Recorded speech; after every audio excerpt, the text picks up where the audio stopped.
Olá, eu sou a professora Silvia e neste vídeo vamos compreender as circunstâncias históricas que permitiram a ascensão dos principais estados totalitários europeus. Então vamos lá. Mas o que significa o totalitarismo? Um regime totalitário é marcado por um estado forte, absoluto e que domina todos os outros setores da sociedade. Impondo-se pela força, os líderes implantaram regimes totalitários, o fascismo de Mussolini na Itália, o nazismo de Hitler na Alemanha, o stalinismo de Stalin na União Soviética, o salazarismo de Salazar em Portugal e o franquismo de Francisco Franco na Espanha. Essa ideologia defende que o indivíduo deve viver em função do Estado. Totalitarismo na Itália. A palavra fascismo está ligada a um fenômeno histórico ocorrido na Europa entre 1922 e 1915, que se opõe às chamadas democracias liberais e ao regime socialista soviético. Por sua grande força no período, o fascismo influenciou o pensamento político de diversos países. Na verdade, o fascismo nasceu na Itália e seu nome vem do latim fácio, feixe, união, antigo símbolo do poder imperial romano, formado por um feixe de varas e um machado. Para o grande inspirador do fascismo italiano, Benito Mussolini, o feixe seria o símbolo da unidade, da força e da justiça. Uma das principais fontes do pensamento fascista foi o nacionalismo italiano, que se desenvolveu no século XIX. Ao fim da Primeira Guerra, o povo italiano sofria com crises econômicas, já que, embora estivesse ao lado vencedor do conflito, não havia alcançado benefício algum. Pelo contrário, as perdas foram enormes e o desemprego era grande. Diante dos problemas, o movimento operário, inspirado em ideias socialistas, articulava-se para conseguir melhorias. Assim, aumentaram as greves e manifestações, o que causava insegurança nas classes média e alta, que temiam uma possível revolução. Os partidários fascistas começaram a se utilizar de ações agressivas contra seus adversários, principalmente aos grupos de esquerda. Visto que tais ações não foram combatidas pelo governo, os fascistas ganharam mais força. O plano de Mussolini, a partir de então, foi chegar ao poder. A estratégia de Mussolini foi pressionar o rei Vítor Emanuel III, realizando uma grande marcha de fascistas, que ficou conhecida como a Marcha sobre Roma, em outubro de 1922. Os militares fascistas, chamados de Camisas Negras, invadiram a capital italiana, o que mostrou a força de Mussolini. Diante da expressão do poder, o rei optou por convidar Mussolini a fazer parte do governo como primeiro-ministro. Mussolini contava com o apoio de diversos setores da sociedade, principalmente os mais ricos. Entre 1925 e 1928, Mussolini conseguiu construir um governo ditatorial que acabou com os partidos políticos e com a liberdade de imprensa, além de prevalecer uma dura repressão aos adversários. Muitos foram presos e mortos por se oporem à política fascista. Mussolini se tornava assim o Duce italiano, que significa o condutor. Em 1929, conseguiu assinar o Tratado de Latrão, juntamente com o Papa Pio XI. Por meio deste acordo, foi reconhecida a soberania da Igreja Católica sobre o Vaticano, o que resolveu problemas entre a Igreja e Estado. Mussolini, assim, conseguiu um grande aliado, a Igreja Católica Romana. A ditadura instaurada por Mussolini consolidou as propostas fascistas, discutidas também em outros países, como o nazismo alemão, que só chegou ao poder em 1933. Assim, as crises das décadas de 1920 e 1930 foram favoráveis ao totalitarismo. Esse é o termo também empregado para caracterizar os regimes nazifascistas. Outra característica importante dos regimes totalitários era o forte idealismo, que valorizava a força, o heroísmo, a dedicação à pátria. Assim, os interesses individuais deveriam se submeter aos interesses do Estado, personificado na figura de um grande líder. Mussolini eliminou violentamente os sindicatos e outros meios de manifestação operária. O governo fascista buscava incutir na população italiana a ideologia do regime e, para isso, usou estrategicamente os meios educacionais. As universidades foram controladas e a escola primária foi entendida como o berço da nacionalidade. O rádio e o cinema também foram bastante utilizados pelos fascistas, que difundiram seu pensamento em todo o país. Em relação à política externa, os planos expansionistas de Mussolini ficaram evidentes em 1935, quando o exército italiano resolveu invadir e conquistar a Etiópia, com a intenção de consolidar o império colonial e aumentar a sua popularidade. Outro exemplo de regime totalitário foi o salazarismo, que aconteceu em Portugal. No início do século XX, Portugal passou por uma reforma política que implantou um governo republicano. No entanto, as crises da década de 1920 na Europa ocasionaram um golpe de Estado em 1926, que colocou os militares no poder. Em 1928, o presidente Antônio Carmona chamou Antônio de Oliveira Salazar para dirigir a economia do país. Em 1932, Salazar se tornou chefe do governo e dirigiu o país com práticas de censura, proibição de movimentos grevistas e unipartidarismo. Começou em Portugal a mais longa das ditaduras europeias, visto que Salazar governou até 1968 e afastou-se do governo apenas por motivo de saúde, falecendo 2 anos depois. Começaram então medidas liberalizantes que culminaram na chamada Revolução dos Cravos em 1974. Na Alemanha, o regime totalitário vai se configurar na figura de Adolf Hitler. As ideias totalitaristas e racistas que fizeram parte do pensamento nazista a partir da década de 1920 não eram novidade para os alemães. Desde os tempos da unificação, havia já na Alemanha um forte discurso autoritário e militarista. Além disso, havia aqueles que defendiam a existência de uma raça pura, a raça ariana. Com o término da Primeira Guerra, a Alemanha sofria as consequências da derrota. Com muitas dívidas, o país atravessou uma grande crise econômica que gerou protestos e aumentou a possibilidade de uma revolução comunista. Em 1919, o Partido dos Trabalhadores Alemães era inexpressível, mas as coisas começariam a mudar quando o cabo do exército ingressou em suas fileiras. Tratava-se de Adolf Hitler. Em pouco tempo, ele se tornou líder do partido e mudou seu nome para Partido Nacional Socialista dos Trabalhadores Alemães, origem do termo nazista. A Alemanha pós-guerra tinha um governo democrático, conhecido como República de Weimar, que Hitler não aceitava. Assim, em novembro de 1923, ele tentou dar um golpe do Estado, mas não teve sucesso.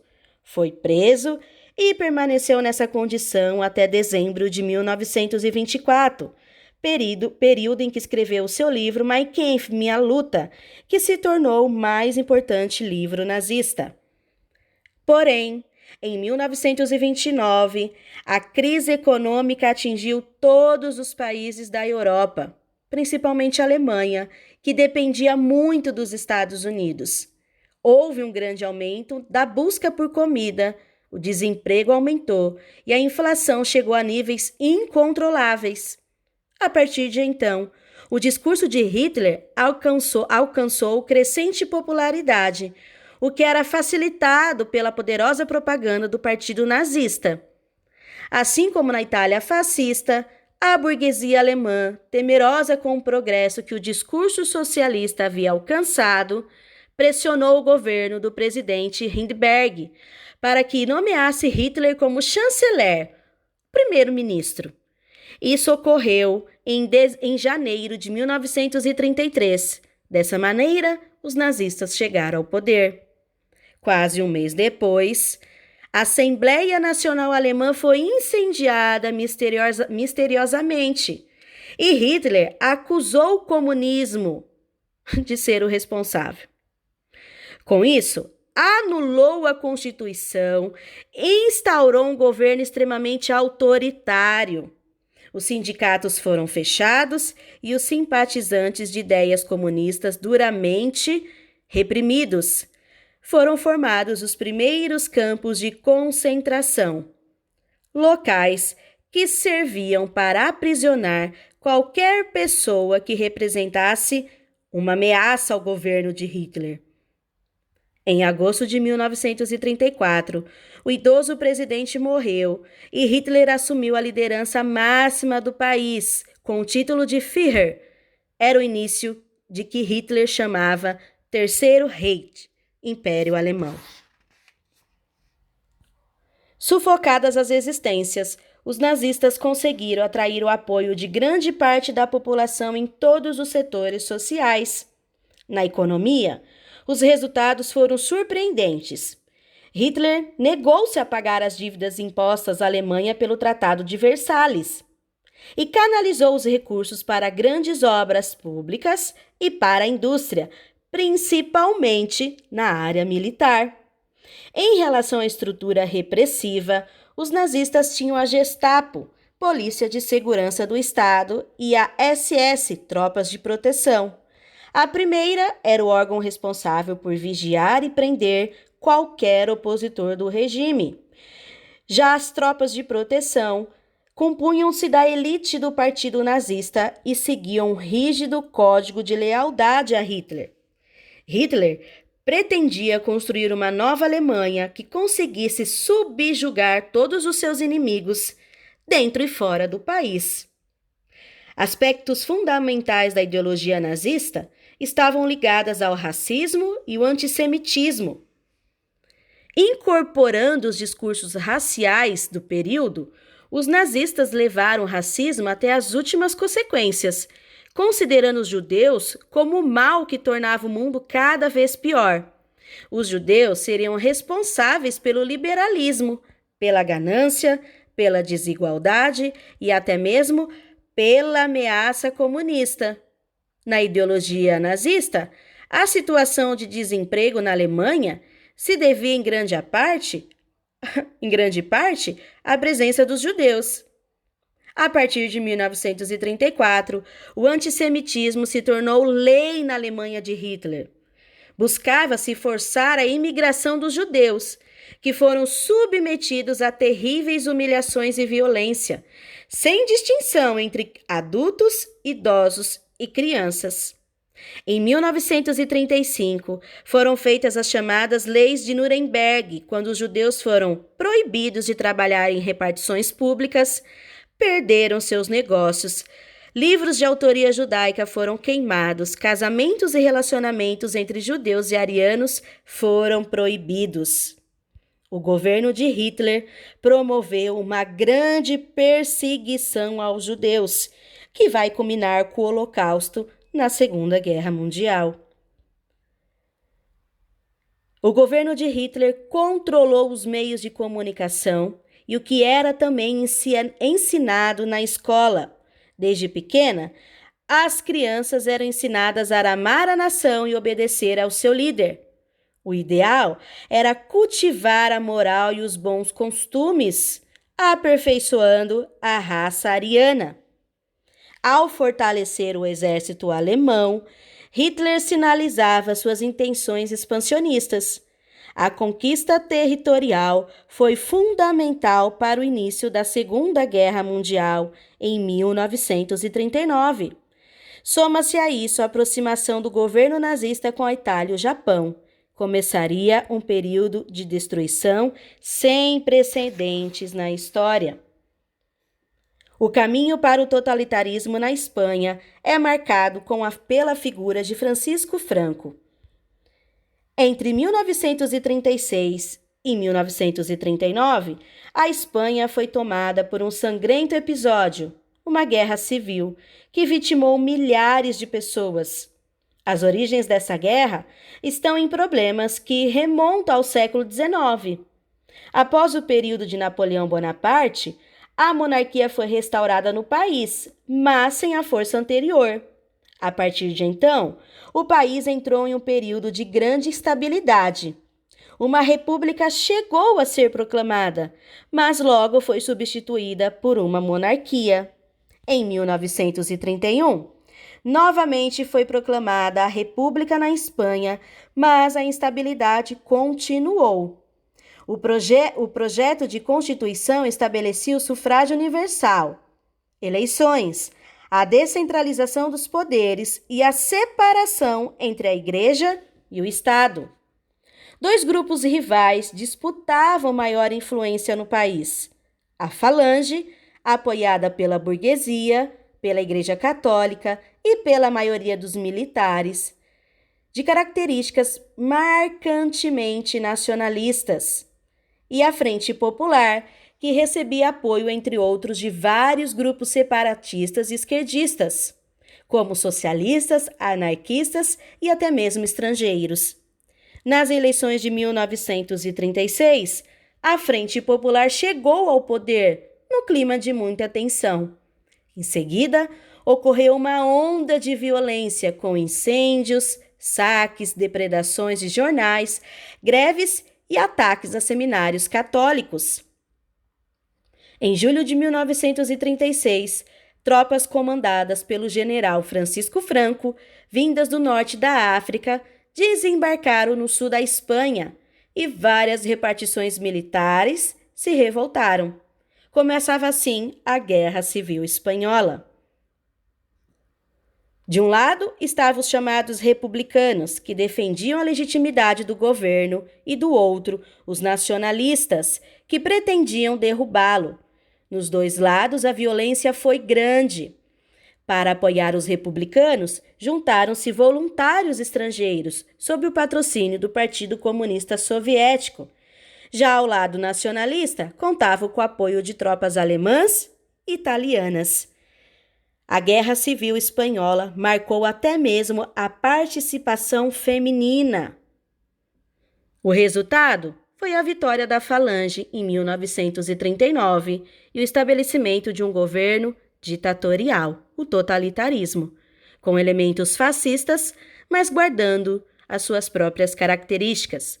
Francisco Franco se tornou governante e permaneceu no poder até 1975, sem ser julgado pelos seus crimes de guerra.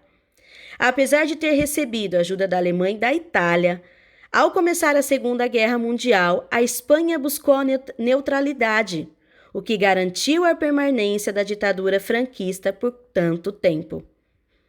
Entre os vários episódios trágicos da Guerra Civil Espanhola está o ataque à pequena cidade de Guernica, o ataque aéreo das forças da Falange, com a ajuda dos nazistas e fascistas, levou à morte mais de 1.060 pessoas, além de deixar centenas de feridos.